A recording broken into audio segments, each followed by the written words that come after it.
Now the turbine moves at a constant rate whether there is a high or low demand for power. So if the turbine is moving at a constant rate, how does the turbine generate more or less power if someone, say, turns on the lights, or if all the lights turn off and the demand for power changes? Let's say the steam turbine is producing a certain amount of power. The city turns on the lights for the night.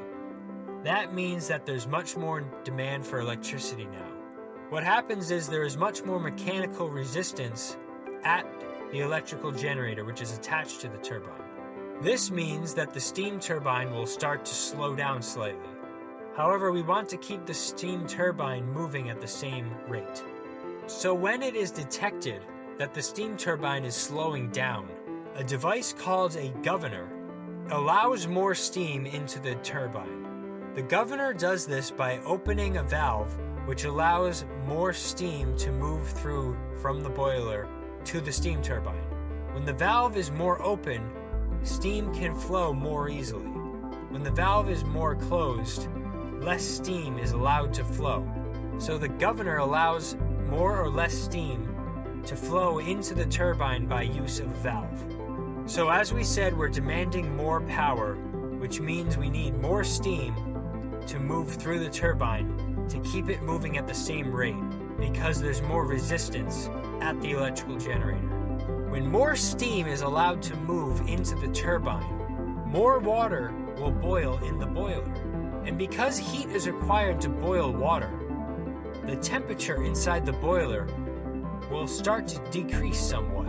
Now, we have to change something else, because we don't want the temperature in the boiler to continue to decrease, because if it does, we'll lose steam pressure and we won't be able to keep the turbine turning. So when the temperature decreases in the boiler, we turn up the heat to keep the boiler at the same temperature.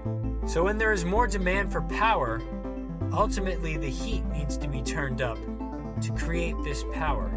Now what happens if all of the lights go out and the demand for power decreases? The steam moving through the turbine will start to move the turbine too fast, creating too much power. To prevent this, the governor closes the valve and decreases the amount of steam moving into the turbine. However, after this happens, more steam pressure will result inside the boiler. So when the boiler gets too hot and there's too much pressure inside the boiler, the heat is turned down to keep the boiler at the same temperature. So the temperature and pressure inside the boiler stay the same for different amounts of power use. The rotation rate of the steam turbine also stays roughly the same. The governor detects very small changes.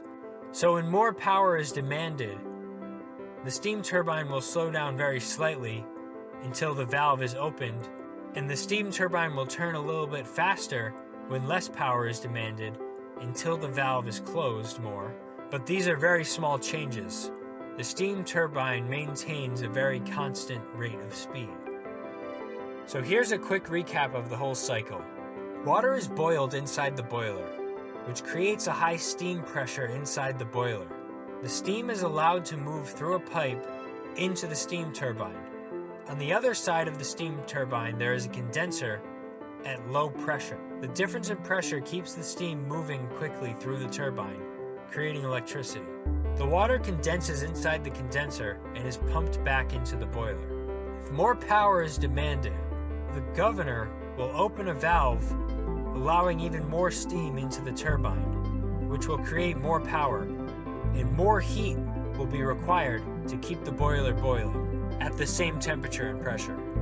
If less power is demanded, the governor will close the valve to a point where less steam is moving through the turbine, and the amount of heat used to boil the water in the boiler will decrease so that too much pressure does not develop in the boiler.